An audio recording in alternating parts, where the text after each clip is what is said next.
Good morning, everyone. Today I'm going to cook my mom my weekly dinner that I bring her and her husband. Now, my mom is up in age, she's elderly, and she is legally blind, so she doesn't cook anymore. But she's exactly who I learned how to cook and bake from. She's my idol in the kitchen, totally. So this week, I'm going to make my mom's chili verde. Now, my mom is from New Mexico, and as I've mentioned on a few of my videos that I started a couple of years ago, I do have a few of the New Mexican style cooking on there, different dishes. But I have shown you my chili verde Mexican style, which is, these are equally good.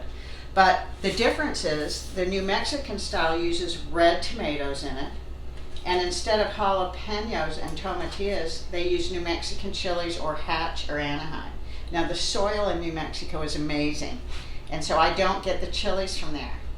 But I'm going to show you how to make my mom's New Mexican green chili. Now, I did buy a pork roast, but I'm going to cut it in half because my mom and her husband don't eat a lot, and neither do we. Now, if my son was going to be there, I would use the full pork roast.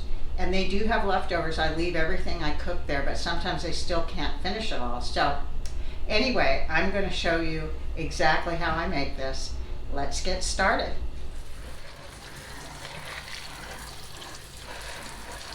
I do use a few jalapeños in this chili verde, but it's not the dominant chili.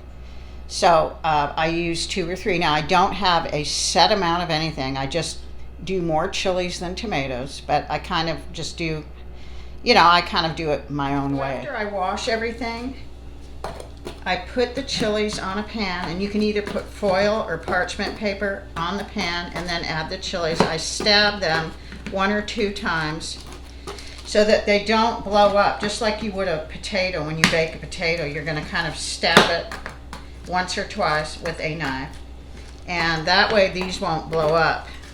So you want to turn your oven on to broil, and we're going to put these in until they're kind of dark and softened, and then we're going to flip them over and do the other side. So it varies upon how your oven is. I would say 5 minutes at least, but you don't want to burn them, because I have done that where I've burnt them and I can't even use them. So we're going to just broil them, and then we're going to peel these skins off. You want to use gloves, because whenever you're dealing with chili, any kind of seeds, you do not want to rub your eyes by accident and get any of it in your eye. Okay, you want to salt your pork roast generously, and I'm just going to put salt on it. I'm not going to put pepper.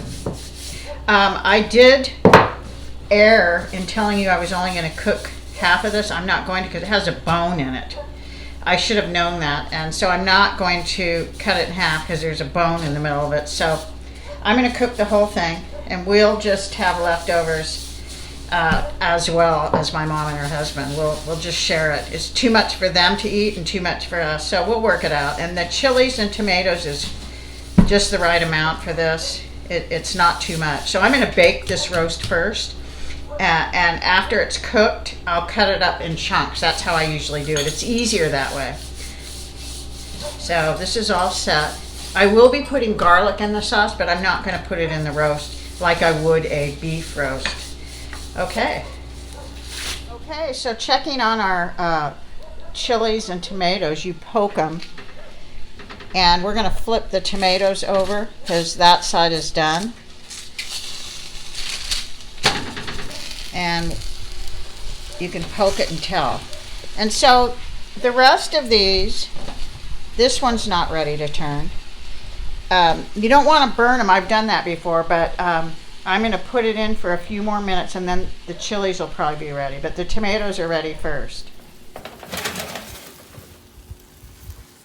Okay, you can see the tomatoes are done. So we're going to remove the tomatoes. Now these chilies are ready to turn. So we want to get the other side now, because the other side, they're not soft enough yet to peel them. That's the key. So I'm going to turn the rest of these and probably go with another 4 minutes after I take out the tomato. Okay, so I'm going to show you an example. You're just now going to take these skins off, and they come right off. Now, blanching tomatoes in boiling water and then putting them in ice, That's a way to remove the peelings, but that's not what we're doing. We want to roast these tomatoes and chilies because it really gives it more flavor to roast them. And then, of course, you do take the skins off at the same time. But blanching them isn't really the key here. It's roasting them to give them more flavor. So I'm going to peel these off. I'm showing you how. They're still hot. And then one of these chilies was ready, so I'm going to show you. You just take it and you're going to peel these off now. And you might want to wait till they cool down, but either way.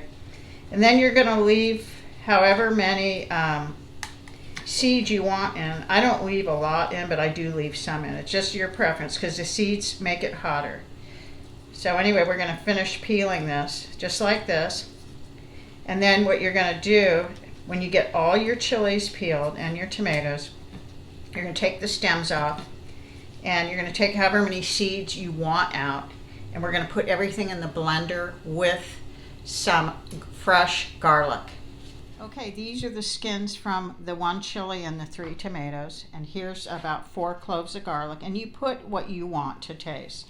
So I'm going to add the tomatoes and everything I have here, and then I'm going to peel the other ones, and we're going to make our salsa. Okay, here's our chilies. They've all been peeled. Another way that you can remove seeds if you don't want any is you can open up your chili and rinse it in water. Here's an extra one.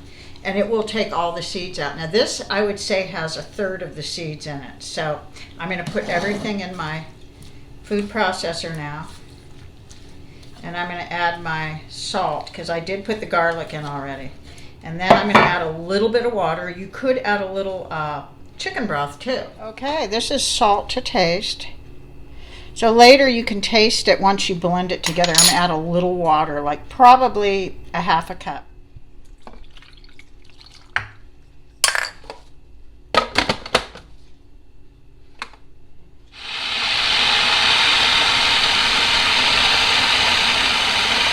Okay, it is just the right hotness.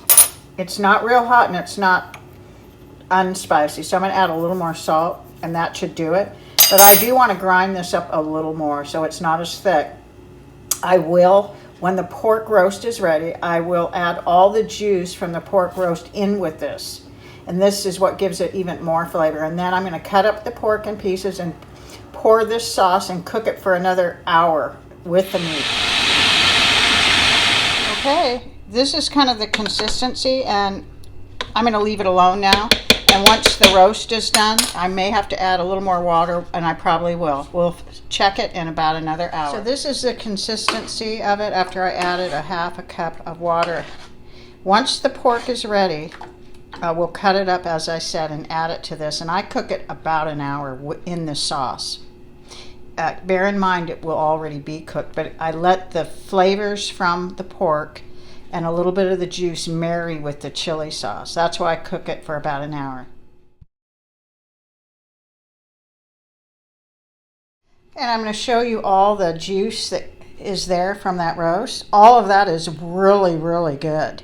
And that is going to go in the salsa because it gives it so much flavor.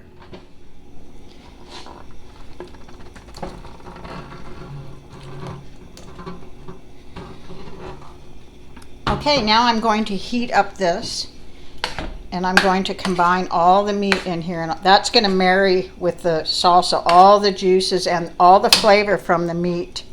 I'm going to cook this on a low. I'm going to bring it up to a boil first, cook it on a low for about 1 hour. Okay, now that it's reached a boil, we're going to turn it down and let it simmer about an hour. Now it doesn't need to because it still has tons of flavor, but I'm just going to let it simmer for a while.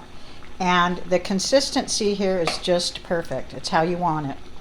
So I probably won't need to add any more water, but we'll see. Okay, it's ready. You can either use a spoon or a fork with this. In my family, my mother would make either sopapillas or flour tortillas, beans, and chile verde. She didn't do the Spanish rice. I never had it growing up.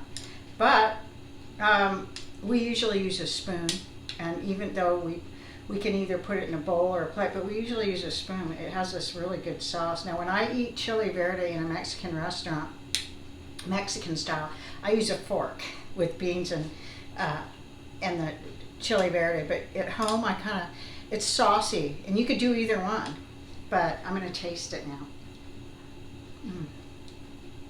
This is superb. It is absolutely wonderful. It's filled with that authentic flavor, that New Mexican flavor. And this is a New Mexican style of chili verde that I grew up on. My mother cooked a lot of different foods, and she still stuck with her childhood meals too. So if you want to check out my other New Mexican meals, I don't have a whole lot of them, but I have a few. They're on my channel under my playlist, so which is exactly where I'm going to add this. So I'm taking this dinner to my mom and her husband tomorrow, and we have dinner with them once a week. So I know she's going to love this, and I'm going to make the sopapillas at her house. So I hope you give this a try, and thank you everybody for watching. I really appreciate it.